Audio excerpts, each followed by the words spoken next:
my pleasure to introduce our speaker tonight, Stacy Shull. It's always a blessing to ever have an opportunity to listen to her talk. I know from the 2:30 service, when we didn't have anyone show up, you could call her 10 minutes before the service. She would show up and she would just knock it out of the park. So we are just so blessed to have her tonight. Stacy is a spiritualist minister, and she has been a spiritualist for over a decade and loves and lives the philosophy of spiritualism as a daily habit. She and her beautiful wife, Michelle, operate Sacred Grounds Coffee House right here in Lilydale. And I tell you, it is the heart of Lilydale. It just, anytime you go in there, you always find someone to talk to. You meet, in the summer, you meet lots of wonderful strangers that become friends. And Stacy and Michelle provide a safe, wonderful place that is so much fun to hang out in. Plus, the coffee and the food is really good, too. They are so inclusive in their space for individuals to come together, love, and for understanding. And you can find out more about Stacy on her website, spiritualiststacy.com. Ladies and gentlemen, Stacy Shull. Okay. Hi, good evening. So I think that when we start to understand the spiritual consciousness, either if you're just starting or if you have been on a journey for years, you start to find that things don't, irony might not exist anymore. So when I got the topic of the evening, Wanderlust, I laughed because I thought, well, wouldn't that be a coincidence? It should come as no shock to any of you. Even as a child, I was very hard to keep down. I traveled my first trip 2 blocks away when I was 2 and walked 3 blocks away from my house and learned pretty quickly my parents wanted to shelter me in place. Well, surprise, surprise, that didn't necessarily stay put. And as soon as I turned 18, you would have guessed it, I had 5 stamps in my passport immediately, starting in England to Scotland to India and so forth and so on. Even just a short few years ago, before COVID hit, I was stuck in Bangladesh trying to figure out how to get back to my family before the borders were shut. So I thought tonight I'd talk to you about the journeys of being wanderlustful or wanderlust. And by definition, this is what's funny too, I just have to segue. You never know where inspiration's going to come either, right? So for all of us that are enjoying the spiritual development and unfoldment, we can be inspired in numerous places. I tend to be inspired by food distributor notepads while I'm working and cutting tomatoes.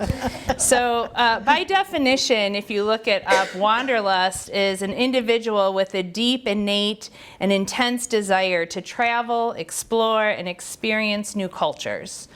And so for some of you, that might describe you, right? For some of you, it might, not so much, because there's the beauty of being a homebody too. And I can appreciate both the simplicity of being home and safe in a comfortable spot, or the adventure of what the world might have await. But then I thought to myself, in that spectrum of being a homebody to somebody who can't sit still, there is a wide variety of wanderlust that is really innately in all of us, right? Just how Mike was talking about her experience of walking through these doors. And so I thought about actually the idea of spiritual wanderlust, where we don't necessarily need the finances or the passport or even the innate desire to travel somewhere new, but maybe the desire to learn something new. So I looked up the key traits to people who would be wanderlustful. So I do make up my own language sometimes. If I should make up a word that makes sense to you, please let me know so I can trademark it and get it into the dictionary. So the core traits of somebody who has a wanderlust spirit. First of all is the curiosity, the desire to understand something or someone. Doesn't say to be understood, but just to try to understand. And I actually love the word curiosity. I think it's a verb that I'd like to, be that innate whiny child constantly asking why at 94, because that's how long I think I'm living. Anything extra is great. But we should, as spiritual beings having this beautiful life experience that is filled with both good, bad, indifferent, happy, wonderful, fantastic, really should be curious continuously. And to be curious, we have to ask questions. We have to ask the why, or the how, or the who, or the what, or the where. And I think that being spiritually wanderlustful, you should be constantly asking yourself those questions as you explore this understanding of this life for you. You also have to have a thirst for freedom. And it's interesting because freedom is going to be something different for each individual, right? If we're all an expression of a great consciousness, I really hope we're all different, because the world would be so boring if we were all the same. And so even individual freedom might look different from one person to another.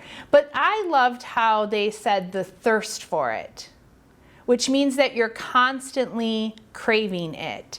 It's something that once it's given, you don't just sit back and enjoy, but you have to keep the momentum of it completely going, right? So when you get to think about that, like when you thirst for something, if you're thirsty, we drink water. And I feel as if the thirst for freedom should, again, personal, individual freedoms, collective freedoms, because this is the great thing about being on this spiritual adventure and having these really open concepts that spiritualism brings to us, is it talks about this, the importance of individuality is almost as equal to the importance of humanity. Not one or the other is higher or greater than, in the big scheme of things, like, Joanne was talking about, or how we were talking about with our prayers.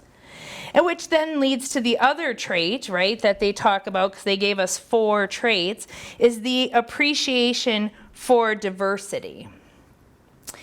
It is very wonderful if I can talk to somebody who understands me or how I talk, right? Like inventing words. And it's interesting, the law of attraction definitely plays in. Have you ever noticed that? Like, the ones that you're closest to even understand what you're trying to say when sometimes you don't even understand. And it's funny, again, no such thing as coincidences. Some of the new employees today, I'm like, here's 2 fun facts about me. 1, you're going to hear, has anyone seen my cell phone? Probably about 400 million times within the next 10 weeks. And 2, I make up my own language. But if you understand what's in here is this, then, and they're like, hey, I speak that language too. Thank you for bringing us together, the law of attraction.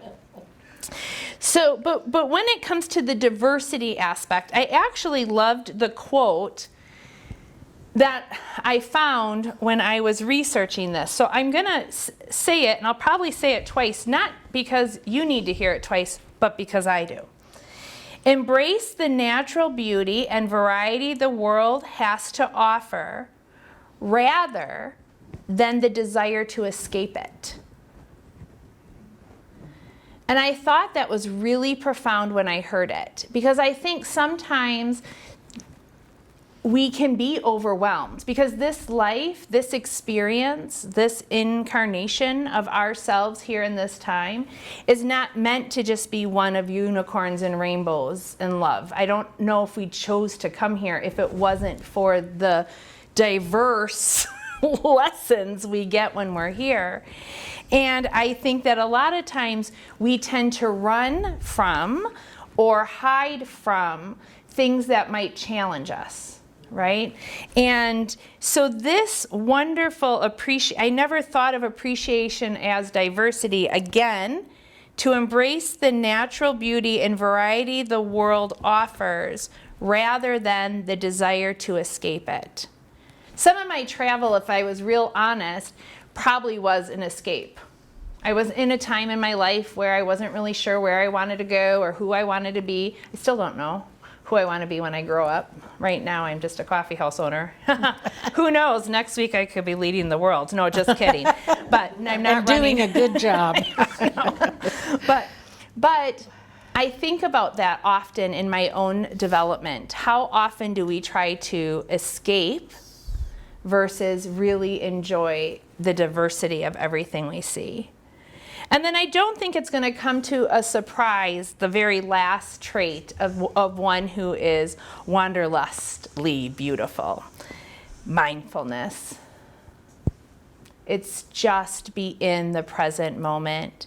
Take that moment for exactly what it is, indifferent of if it's good, bad, or just really be present within what we're going through. You know, it's interesting that we think about, you know, this wanderlust and travel. And I just remember, like, it's always so funny how the universe does for us, because we could say, like, okay, we're going to travel, we're going to do all these things. Oh, guess what? No, you need a new sewer.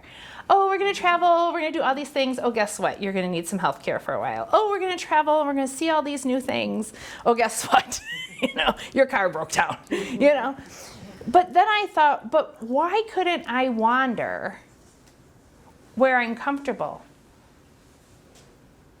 Why couldn't I just be present in my house, find a book that I have hidden in the very back that I forgot I ever owned, and read it and discover something new? Why can't I just go for a walk and see what flowers bloomed in my neighbor's yard that might be different than what was there yesterday? So, you know, as we look at the word wanderlust, and if somebody says to you, are you wanderlustful? So again, I made it a word. You should say, yes, I am. Oh, where do you go? And your answer should be everywhere. So may your passport be full, if that's what you wish. May your home and your safe space and your wonderful coziness of content fill you, but may you find the wonder of the wandering in everything you do. Thank you for letting me share tonight.